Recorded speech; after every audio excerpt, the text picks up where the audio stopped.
কোটা আন্দোলনে উত্তাল রাজধানী সহ সারা দেশ। ঢাকার সাভার প্রতিনিধি কামরুল হাসান রুবেলের পাঠানো তথ্য ও ভিডিও চিত্রে জানা যায়, জাহাঙ্গীরনগর বিশ্ববিদ্যালয়ে কোটা সংস্কার আন্দোলনকারী শিক্ষার্থীদের সঙ্গে পুলিশের পাল্টাপাল্টি ধাওয়ার ঘটনা ঘটেছে। এই সময় পুলিশ সদস্যরা আন্দোলনকারীদের উদ্দেশ্যে কাঁদনে গ্যাসের শেল, সাউন্ড গ্রেনেড ও রাবার বুলেট ছুড়েছেন। এতে কয়েকজন শিক্ষার্থী আহত হয়েছেন বলে জানা গেছে। বিশ্ববিদ্যালয়ের শহীদ মিনার এলাকার রাস্তায় এ সংঘর্ষ শুরু হয়। গাইবান্ধা প্রতিনিধি রিফাতুন্নবী রিফাত জানায়, সরকারি চাকরিতে কোটা ব্যবস্থা পুনর্বহালের রায় বাতিল এবং কোটা পদ্ধতি সংস্কার ও আন্দোলনে 6 জনের নিহতের দাবিতে গাইবান্ধায় আওয়ামী লীগের অফিস ভাঙচুর ও অগ্নিসংযোগ করা হয়েছে।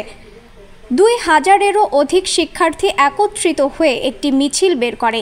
মিছিলটি শহরের বড় মসজিদ থেকে বের হয়ে প্রায় 2.5 কিলোমিটার পথ অতিক্রম করে ডিবি রোডের এসপি অফিসের সামনে গিয়ে বিক্ষোভ করে।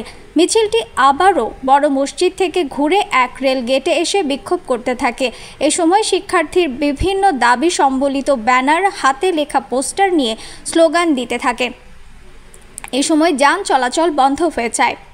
এ সময় জেলা আওয়ামী লীগের সভাপতি ও জেলা পরিষদের চেয়ারম্যান আবু বকর সিদ্দিক, জেলা আওয়ামী লীগের যুগ্ম সাধারণ সম্পাদক ও পৌর মেয়র মতলবুর রহমান, সাংবাদিক ও আন্দোলনকারী সহ অন্তত 30 জন আহত পেয়েছেন।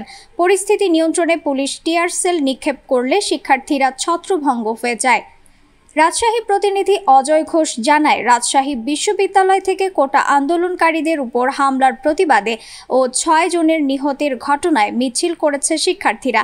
এ সময় রাজশাহী বিশ্ববিদ্যালয়ের বঙ্গবন্ধু হলে 30টি বাইকে আগুন ধরিয়ে দেওয়া হয়। পরিস্থিতি নিয়ন্ত্রণে আনতে বিজিবি ও অতিরিক্ত পুলিশ মোতায়েন করা হয়। আমাদের পুলিশ, আমাদের প্রক্টর বাহিনী, আমাদের অনেক শিক্ষক সবাইকে আমরা এই অনুরোধ রাখছি। তারপরও একটা দুঃখজনক ঘটনা ঘটেছে, এটা আমরা জানি না কারা করাইছে। আমরা অবশ্যই তদন্ত হবে, এটা বের হবে, কিন্তু এটা একটা আমাদের জন্য একটা দুঃখজনক। নিশ্চয়ই অবগত আছে, সারা বাংলাদেশের মতোই রাজশাহীও একই অবস্থানে আমরা আছি।